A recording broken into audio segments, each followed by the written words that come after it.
नाजरीन अस्सलाम वालेकुम। IAD टुडे के खबरनामे में आपका खैर मकदम करते हैं। आइए बढ़ते हैं तफसीलात की तरफ। चार मीनार के मजलिस रुकन असम्बली मुमताज अहमद खान ने पुराने शहर में साफ और सफाई के काम में JSMC की कोताही और लापरवाही पर शदीद तनकीद की। उन्होंने असम्बली में कहा कि कई इलाकों में कचरे की निकासी का कोई निज़ाम नहीं है। कचरे की कुंडियां उबल पड़ी हैं, सड़कों पर हर तरफ कचरा ही कचरा पाया जाता है। बल्दिया के पास कचरा उठाने के लिए रक्षा और गाड़ियां तक नहीं है। साउथ जोन में ऐसे ही हालात के सबब वबाई अमराज आम हो रहे हैं। उन्होंने वज़ीर म्युनिसिपल एडमिनिस्ट्रेशन KT रामाराव से JSMC को जरूरी हिदायत देने की अपील की कि आज खुसूसकर पुराने शहर के अंदर गार्बेज लिफ्टिंग बिल्कुल नहीं हो रही। पूरा इतना गार्बेज है, सेंट्रल रोड से ज्यादा तक गार्बेज है। अभी मैं आते वक्त AMO से बात किया तो 2 दिन से गाड़ियां नहीं आ रहे, ना गाड़ियां है, ना ओल्ड सिटी के अंदर रिक्शे है, ना बाप कार्ड है। पूरे साउथ के अंदर 2 बाप कार्ड है। आप समझ सकते हैं कि ओल्ड सिटी के अंदर 2 बाप कार्ड काफी होते हैं। इंटीरियर जो बाई लेन्स हैं, इतना कचरा है कि लोग चलना फिरना मुश्किल है, जिसकी वजह से आज शहर के अंदर डेंगू, मलेरिया तमाम चीजें हो रहे हैं। तो मेरी कंसर्न मिनिस्टर साहब से रिक्वेस्ट है, कम से कम बाप कार्ड सप्लाई करिए। और रिक्शा, एक रिक्शा भी नहीं है मेरी कॉन्स्टिट्यूंसी के अंदर, एक भी रिक्शा नहीं है। जो पुराने रिक्शे थे मैं बना के रिपेयर करवा के देना चाह रहा था, तो वो रिक्शा सिर्फ इतने बुरे हाल में है कि उसे रिपेयर भी नहीं करवा सकते। मैं अभी आते वक्त देखा कि पूरे मूसा बोली से CD कॉलेज का जो रास्ता है उसके ऊपर इतना गार्बेज फैला हुआ है। और मुस्लिम जंग ब्रिज के ऊपर हजारों लोग चलते हैं। मुस्लिम जंग ब्रिज तो ऐसा दिख रहा है कि कोई डिलापिडेटेड कंडीशन में, कोई वीरान इलाका है। ना गार्बेज की सफाई हो रही, ना किसी किस्म का कोई बल्दिया के जरिए ना कोई काम हो रहा। जब भी बात करें बल्दिया के लोग बोलते हैं कि हमारे पास पैसा नहीं होने की वजह से हम काम नहीं कर सक रहे हैं। तो मेरी मिनिस्टर साहब से खुसूस कर रही रिक्वेस्ट है, कम से कम गार्बेज लिफ्टिंग को तो भी कम से कम सही करवाइए। कारवान के मजलिस रुकन असम्बली कौसर मोहिउद्दीन ने JSMC के तरक्याती कामों में तसाहुल और सुसरबी का मसला असम्बली में उठाया और बताया कि कई काम फंड्स की अदम दस्तियाबी की वजह से रुके पड़े हुए। उन्होंने कहा कि उनके हल्के में नालों और तालाबों की सफाई का काम भी मुकर्रर वक्त पर मुकम्मल नहीं हुआ। उन्होंने वज़ीर बल्दी नज़्म नस्र KT रामाराव से अपील की कि वो कुछ वक्त निकाल कर उनके साथ शहर खासकर कारवान हल्के का दौरा करें, तो उन्हें सही अंदाज़ा होगा कि अवाम किस तरह बुनियादी ज़रूरियात से महरूम है। कौसर मोहिउद्दीन ने उनके हल्के में लो वोल्टेज का मसला भी उठाया और कहा कि कई जगह स्ट्रीट लीडर्स काम ही नहीं कर रहे हैं। को ये बताना चाहता हूं स्पीकर साहब, आज रियासत ज़रियात के जरिए मैं हुकूमत को ये बताना चाहता हूं कि जो बजट में जो JSMC को सिर्फ 25 करोड़ पे दिया गया, जो साबिका बजट से काफी कम है। और मैं हुकूमत से गुजारिश करता हूं कि इस बजट को बढ़ाने की जरूरत है।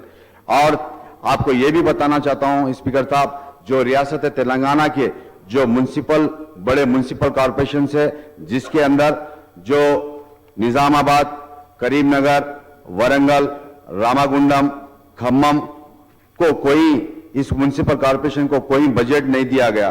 कॉरपोरेशन को बजट देने की जरूरत है। और साथ ही साथ स्पीकर साहब, आपको यह भी बताना चाहता हूं, बजट ना होने की वजह से ग्रेटर हैदराबाद के अंदर कई मुख्तलिफ हल्के जात के अंदर जो नाला वाइंडिंग के लिए जो काम रुके हुए हैं, और बजट ना होने की वजह से रोड वाइंडिंग के काम रुके हुए हैं। और बजट ना होने की वजह से हमारे हैदराबाद के अंदर जो रोड्स, जो हालिया में जो बारिश हुई थी, उस बारिश के अंदर कई रोड डैमेज हो चुके। और साथ ही साथ बजट ना होने की वजह से हमारे हैदराबाद के जो बड़े बड़े नाले हैं, मुर्की नाले, उन तमाम मुर्की नालों की डिसल्टिंग का काम रुका हुआ है।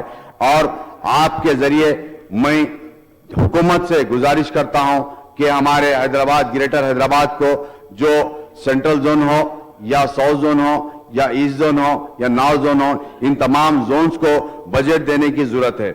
और साथ ही साथ स्पीकर साहब, मैं आपको यह भी बताना चाहता हूं, जो आज शहर हैदराबाद के अंदर जो वायरल चल रहा है, जिसकी वजह जो जीएचएमसी के अंदर खास तौर से जो ट्रांसपोर्ट डिपार्टमेंट है, जिसके अंदर कई दिनों से, कई सालों से भी बता सकते हैं कि वहां पर ना जीएचएमसी के परमानेंट गाड़ी लॉरीज, ना बफर्स, ना टिप्पर्स, ना, और खास तौर से ये भी बताना चाहता हूं स्पीकर साहब आपके जरिए हुकूमत को कि कई सालों से जो जीएचएमसी के अंदर जो सैनिटेशन के स्वीपर्स जो लेबर्स थे, जो सुबह उठकर झाड़ने वाले, कई सालों से उनके रिटायरमेंट और उनके डेथ के बाद उस पोस्टों को फिलअप नहीं किया गया। इन तमाम पोस्टों को फिलअप करने की जरूरत है। और साथ ही साथ स्पीकर साहब, आज जो सैनिटेशन का जो प्रॉब्लम चल रहा है, अभी आपको जीरो हाउस के अंदर हमारे एमएलए साहब, सीनियर एमएलए साहब ने बताया, या आज हैदराबाद के अंदर, पुराने शहर के अंदर जो सैनिटेशन गार्बेज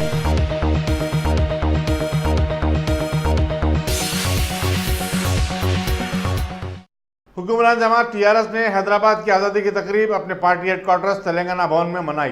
पार्टी के कारजा सदर और इंफॉर्मेशन टेक्नोलॉजी के वजीर केटी रामाराव ने कौमी तिरंगा लहराया और तेलुगु तल्ली पर फूल चढ़ाए। इस मौके पर रियासती वुज़रा महमूद अली, टी श्रीनिवास यादव, साबिक वजीर एन नरसिम्हा रेड्डी और दूसरे कायदीन भी मौजूद थे।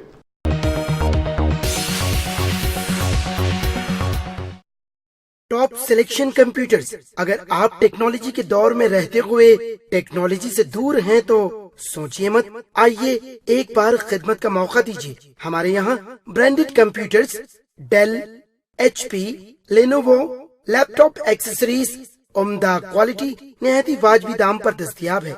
स्कूल, कॉलेज, कॉर्पोरेट, ऑफिस वगैरह में बल्क क्वांटिटी में सप्लाई की जाती है। इसके साथ साथ हमारे यहाँ माहिर टेक्नीशियंस की निगरानी में रिपेयर की सहूलत भी मौजूद है।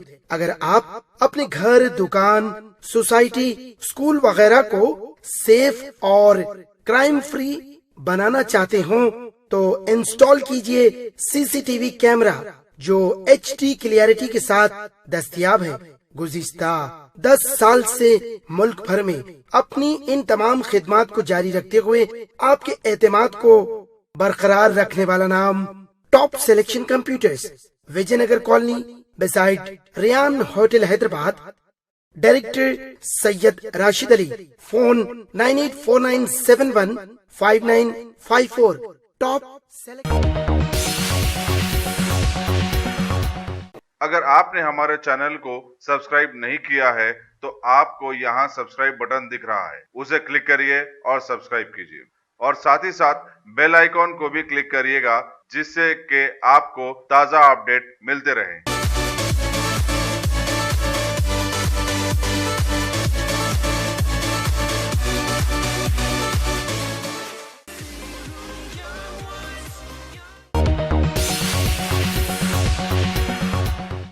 बीजेपी के सैकड़ों कारकुन किले गोलकुंडा में हैदराबाद की आज़ादी की तकरीब मनाने में कामयाब हो गए।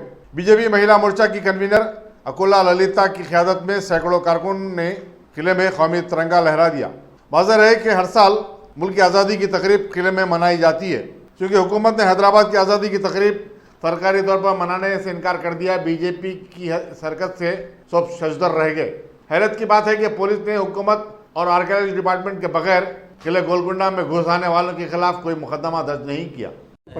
70 సెప్టెంబర్లో మేము మా పార్టీ ఉద్దేశం ఒకటే, తెలంగాణ ముక్తి దివస్ ఇది రాష్ట్రీయ ఒక పండుగ లెక్క జరపాలి అని మేము కేసీఆర్ గారి ప్రభుత్వంతో చెప్పినాము. అయితే ఆయన రజాకార్ల పార్టీతో భయపడి ఈ దినంకి ఆయన జీవోద్యని పెట్టిండు. ఈరోజు బీజేపీతోని భయపడి ఇప్పుడు ఏం చేసిండంటే టీఆర్ఎస్ వాళ్ళు కూడా జెండా ఎగిరిస్తున్నారు. ఎందుకు బీజేపీతోని? ఎందుకు అంటే వచ్చే కాలంలో బీజేపీ రాజ్యం తెలంగాణ వస్తుందని భయపడిపోయింది ఆయన. ఇప్పుడు ఆ రోజు రజాకారులు మన తెలంగాణ జాతి మీద ఎంత దౌర్జన్యం చేసినారంటే మా అక్కలకి, మా అమ్మలకి, చెల్లెలకి బతుకమ్మ కూడా ఆడనీయకుండే. ఎంతో ఊర్లో పోయి మన తెలుగు జాతిని అట్లా రజాకార్ దాంట్లో కన్వర్ట్ చేసి ఆయన ముస్లిం దాంట్లో కన్వర్ట్ చేసే ఈ రజాకార్ పార్టీ ఈరోజు వాళ్ళతోని కుంభుకై, వాళ్ళ పార్టీతో వాళ్ళకి కుంభుకై, వాళ్ళతో వాళ్ళు పొత్తు పెట్టుకొని భయపడి 17 సెప్టెంబర్కి చేయవద్దు అని ఆయన ఆ రోజు ఆయననే ఈ అసెంబ్లీలో కొట్లాడి రౌషా గారు ముఖ్యమంత్రి ఉన్నప్పుడు ఆయన కొట్లాడిండు ఏమని ఇది జాతీయ రూపంగా ఈ 17 సెప్టెంబర్కి చేయాలి అని. మళ్ళీ ఈరోజు నువ్వు ముఖ్యమంత్రి ఉండి ఎవరితోని భయపడుతున్నావు? తెలుగు జాతి మీకు చెప్తుంది అడుగుతుంది, నువ్వు ఈ రజాకారులతో ఎందుకు భయపడుతున్నావు? నువ్వు కుల్లానికి నీకు మెజారిటీ ఇచ్చి తెలుగు జాతినికి ఈరోజు ముఖ్యమంత్రి చేస్తే నువ్వు భయపడేది ఎవరితోని? మళ్ళీ అదే రజాకారుల రాజ్యం తీసుకొని వచ్చే దినం తెస్తావా ఏంది తెలంగాణ అని అడుగుతున్నాము. మేము ఎవరితోని భయపడము. మా పార్టీ భారతీయ జనతా పార్టీ లక్ష్మణ్ గారి ఆధారంలో మేము ఈరోజు గోలకొండ కొండ మీద జెండా ఎగిరించినాము. మళ్ళీ ఇట్లనే మా పార్టీ ఏ ఆదేశం ఇస్తుందో 17 సెప్టెంబర్కి మేము ఏదంటే అది మేము చేయడానికి సిద్ధంగా ఉంటాం. जिले विकाराबाद के कोड़ंगल तालुके में बीजेपी के कारकुनों ने हैदराबाद की आज़ादी का जश्न मनाया। सैकड़ों पार्टी कारकुनों ने अंबेडकर चौराहे पर नसब सरदार पटेल के मुजस्समे की गुलपोशी की।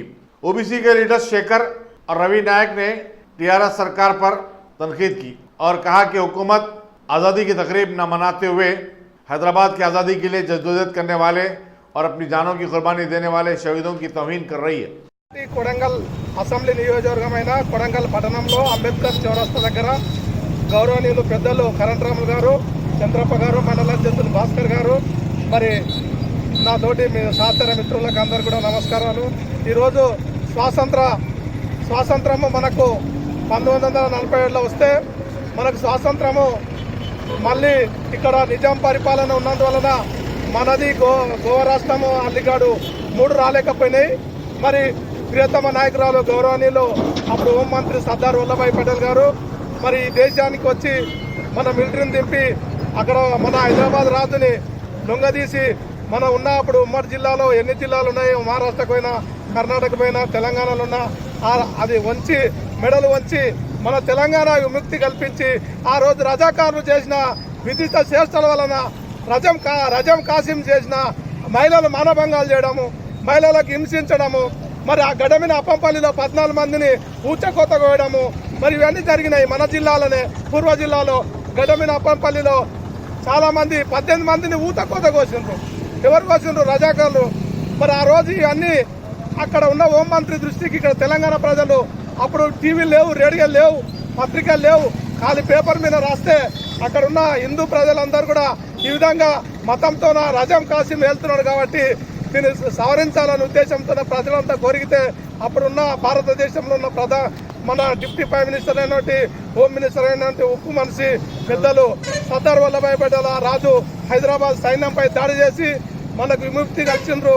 మరి ఈ విముక్తి దినాన్ని కూడా మనం తెలంగాణ ఏదైతే తెచ్చుకున్నామో ఆంధ్రాలోకి వెళ్ళి ఏ విధంగా మనం చేసుకుంటున్నామో ఈ విముక్తి దినాన్ని రాజకీయం లేదు. ఆయన అనుకుంటున్నాడు ఇది చేస్తే ఓట్లు పోతాయని. ఓట్లేం పోవు. మరి ఓట్ల కొరకు చేసేది మన తెలంగాణ ప్రజలు విముక్తి జరిగింది కాబట్టి ఇది ప్రభుత్వమే అధికారికంగా సెలవు ప్రకటించి చేయాలి. ఇక్కడైనా ప్రభుత్వ జ్ఞానోదయం కావాలి ముఖ్యమంత్రి గారికి, మరి మంత్రులకు కానీ ఎవరు కానీ. మరి ఆయన కూడా ఉద్యమం సమయంలో ఒక మాట ఇచ్చిండ్రు, మీరు వీడియో చూపుతాను. నేను తెలంగాణ అధికారంలోకి వస్తే నేను 17 సెప్టెంబర్ని అధికారికంగా నిర్వహిస్తాను. మరి పెద్దలు గౌరవనీయులు కేసీఆర్ మర్చిపోయిందేమో. మరి ఉద్యమం సమయంలో చాలా సందర్భాల్లో చెప్పిండు. మరి ఇప్పటికైనా వచ్చే సెప్టెంబర్ వరకు అధికారికంగా నిర్వహించాలని Bharatiya Janata Party Kodangal assembly demand చేస్తూ అవకాశం ఇచ్చిన పెద్దలందరికీ ధన్యవాదాలు. జయంతి. ఈరోజు సెప్టెంబర్ 17 మన తెలంగాణకు స్వాతంత్రం వచ్చినటువంటి నిజమైన ఈరోజు స్వాతంత్ర దినం. దురదృష్టవశాత్తు అప్పుడు అధికారంలో ఉన్నటువంటి ఉమ్మడి ఆంధ్రప్రదేశ్ ప్రభుత్వంలో కూడా ఆనాటి నుంచి నేటి వరకు కూడా భారతీయ జనతా పార్టీ ఆధ్వర్యంలో సెప్టెంబర్ 17 రజాకారు నుంచి విముక్తైన దినములని ఖచ్చితంగా అధికారికంగా ప్రభుత్వమే జరిపించాలని చెప్పి ప్రభుత్వ కార్యాలయాలను జాతీయ పతాకాన్ని ఎగిరేయాలని చెప్పి ఆనాటి నుంచి నేటి వరకు కూడా చెప్తూ వస్తున్నటువంటి భారతీయ జనతా పార్టీ ఒక్క ఆచరణలో కూడా తెలంగాణ ఉద్యమంలో రాష్ట్ర ప్రభుత్వాన్ని పరిపాలిస్తున్న ప్రస్తుతం కేసీఆర్ కూడా నిన్ననే ఒక అసెంబ్లీలో మాట్లాడిండు.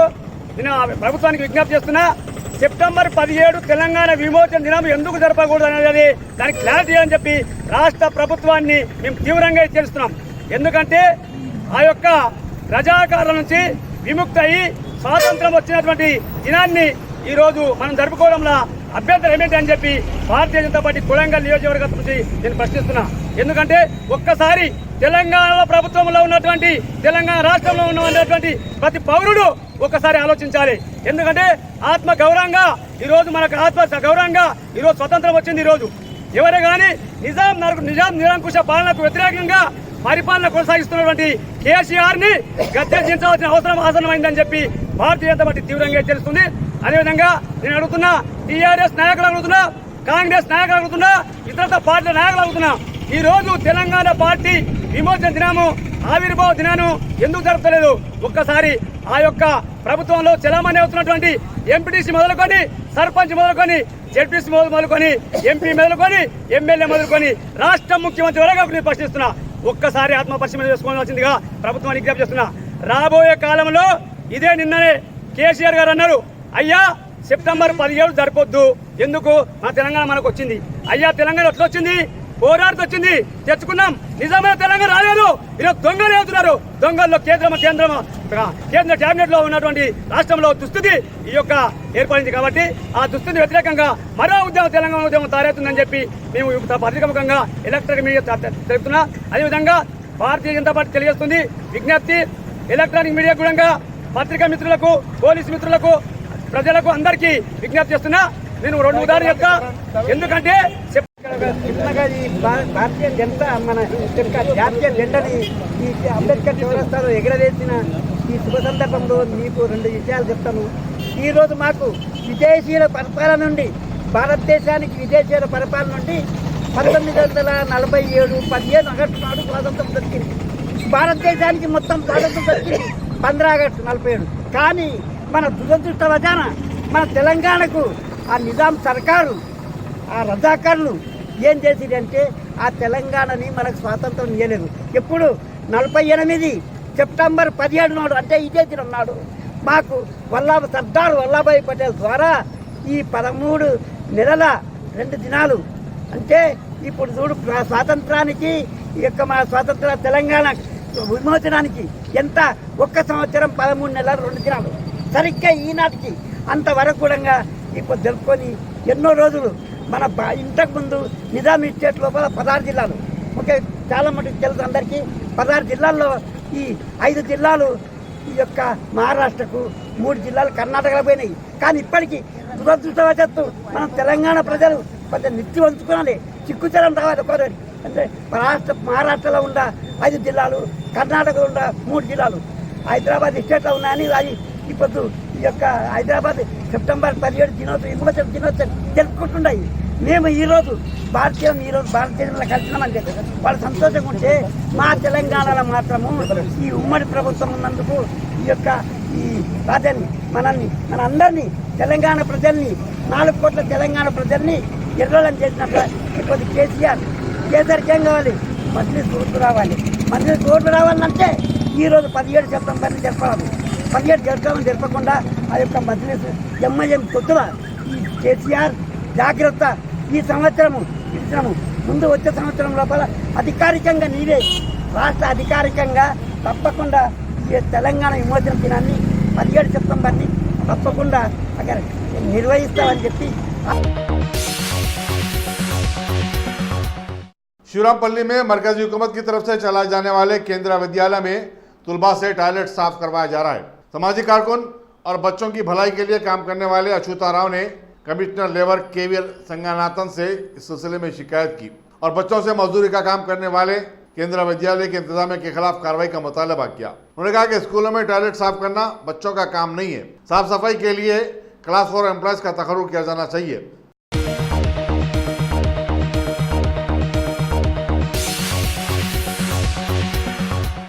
मुल्क का सबसे बड़ा इंडोर अम्यूजमेंट सेंटर हैदराबाद में कायम होने जा रहा है। मशरकी वस्ता की लैंड मार्क लीजर ने सरहद सिटी कैपिटल मॉल में 70,000 मुरब्बा फीट जगह हासिल करने का एक मायदा किया है और यहाँ पर 50 करोड़ रुपए की सरमायाकारी के जरिए बच्चों को तफरी का सामान फराहम किया जाएगा। लैंडमार्क लीजर के सीईओ सेलू व्यू सेडिक और हिंदुस्तान के इंचार्ज तरुण रंगवानी ने बताया कि ऑर्बिट मॉल के बशमूल मुल्क भर में उसके 26 फन सिटी सेंटर्स काम कर रहे हैं, जहां 2 साल की उम्र से लेकर 12 साल के बच्चों को तफरी और खेल का साजो सामान फराहम किया जा रहा है। मगर ट्रीडम का अम्यूजमेंट पार्क अपनी नौयत का मुनफरिद इंडोर तफरी मुकाम होगा। Of emotions, and we want to really get three main emotions that be very unique, be thrilled, and have fun at the same time. Yeah, and we do believe Tridom fulfills that. It's the first one of our Tridom brand here in India. It's the biggest indoor theme park stroke family entertainment center in India. It's 50,000 square foot. We have 3 rides which are the first time ever in India. One of which, our Power Drop, is the first one of its kind in the world. And we want to bring state-of-the-art entertainment to India, and Tridom is just that. Now we have, if you look at Tridom, we have actually 2 distinctive areas. One, we cater to families with children, let's say between 2 and 10 years old. Yeah. On the other side, we have thrill rides, which a teenager, young or young adult, or even old elderly person can equally enjoy. So the beauty of Tridom is we try to cater to a wide spectrum of audience, and you be the judge of it. Yeah, I do hope Hyderabad will enjoy. We have a significant capacity. Yeah, I would say we can easily cater to 10 to 15,000 people a day, assuming everybody spends an hour and a half in the store. You know, obviously. You will have peak times, yeah, but I think throughout the day, 10,000 people can be easily catered to, yeah, and we do hope that comes true here in Hyderabad. It's the biggest mall in Hyderabad, Sahad City Center. It's still not fully open yet, but it's slowly getting there, and we are terribly excited to be here. Expecting it to be one of our largest stores and largest revenue stores in India. I'm not going to tell you exactly now what we expect. I don't want to give it all away, but we had a kind of soft opening with a small part of our store, and this already has exceeded our expectations. Yeah, but as I said, on peak days, either on public holidays or on Sundays, we would cater to at least between 7 and 10,000 people. Because our aim, if we achieve that, we would be very happy. So do you want to add some more games in the near future? Or? Yeah, part of our business model always is that we have the majority of our customers will come several times a month. So you always have to constantly refresh your product, otherwise your punters will stay away. Yeah? So constant innovation and reinvestment in the site is part and parcel of our business model. Listen, we pride ourselves on creating value for money. If you look at the packages we offer, we usually offer our customer not only the credit for the money they paid, but we also the district credit plus the taxes on us. So if you check out some of our packages, the value for money is quite incredible. You know, and I would only encourage, don't come to Tridom and just play reg rate, so to speak. Take advantage of our value offerings, and you will have a wonderful time for yourself or for your children. Thank you. Thank you.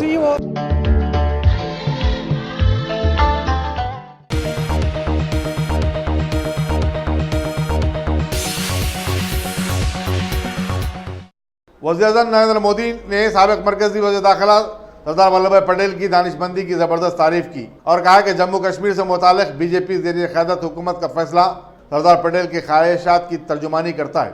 वज़ीर-ए-आज़म अपनी 75वीं सालगिरह के सिलसिले में अहमदाबाद में मुनक़्क़िदा एक rally से खिताब कर रहे थे। उन्होंने हैदराबाद की आज़ादी को भी सरदार पटेल की मरहून मिन्नत करार दिया। उन्होंने सरदार पटेल के मुजस्समे को देखने के लिए आने वालों की तादाद में इजाफे पर मसरत का इज़हार किया और बताया कि न्यूयॉर्क में 133 साल कदीम स्टैच्यू ऑफ लिबर्टी को देखने रोजाना 10,000 अफराद आते हैं, जबकि 11 माह कदीम मुजस्समे को देखने वालों की तादाद रोजाना 8,500 से ज़्यादा हो चुकी है। उन्होंने कहा कि सरदार सरोवर प्रोजेक्ट 4 रियासतों गुजरात, मध्य प्रदेश, महाराष्ट्र और राजस्थान के अवाम की ज़रूरियात की तकमील कर रहा है। वज़ीर-ए-आज़म ने सरदार सरोवर डैम में नर्मदा देवी की पूजा भी की। उनके हमरा चीफ मिनिस्टर विजय रूपानी भी थे। वज़ीर-ए-आज़म ने किवाड़िया में तितलियों के गार्डन का भी मुआयना किया। वज़ीर-ए-आज़म नरेंद्र मोदी ने अपनी वालदा से भी मुलाकात की और अपनी सालगिरह पर उनसे आशीर्वाद हासिल किया। तेलंगाना के चीफ मिनिस्टर के चंद्रशेखर राव भी उन अहम शख्सियतों में शामिल थे जिन्होंने वज़ीर-ए-आज़म को ट्वीट के जरिए मुबारकबाद दी। साथियों, टूरिज्म की बात जब आती है तो स्टैच्यू ऑफ यूनिटी की चर्चा स्वाभाविक है। इसके कारण केवड़िया और गुजरात पूरे विश्व के टूरिज्म मैप पर प्रमुखता से छा गया है।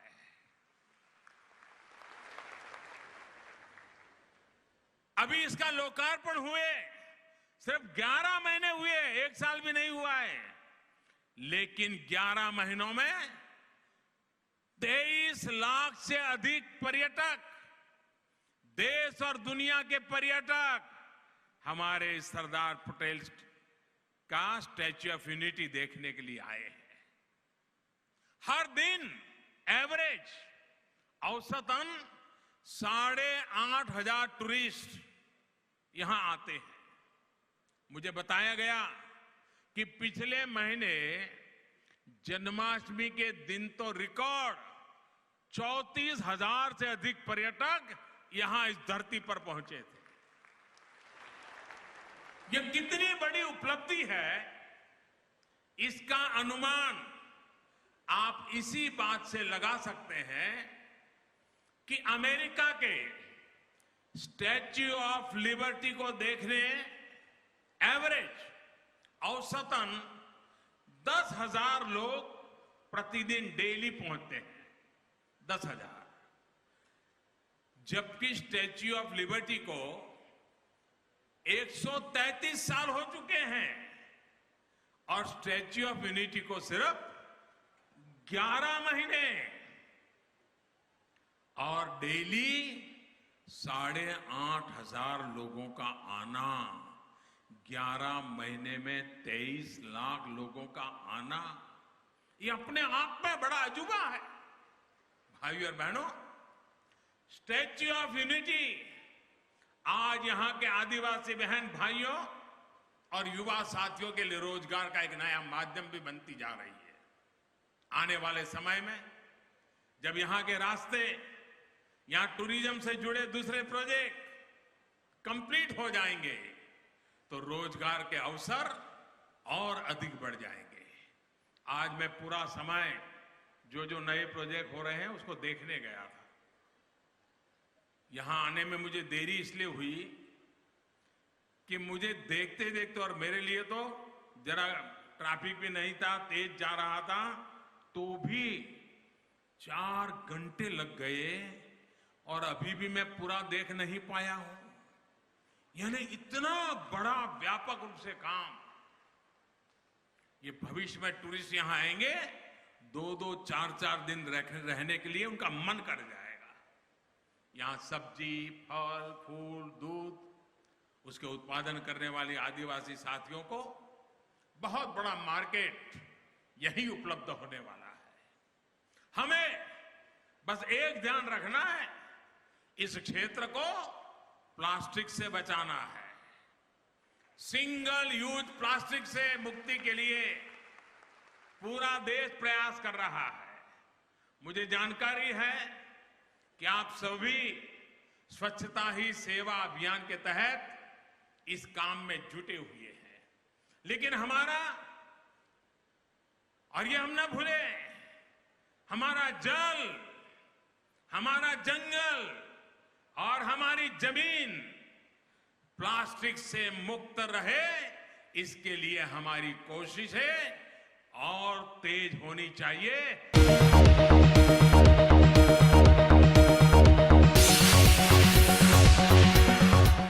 अगर आपने हमारे चैनल को सब्सक्राइब नहीं किया है तो आपको यहाँ सब्सक्राइब बटन दिख रहा है, उसे क्लिक करिए और सब्सक्राइब कीजिए और साथ ही साथ बेल आइकॉन को भी क्लिक करिएगा, जिससे कि आपको ताजा अपडेट मिलते रहें।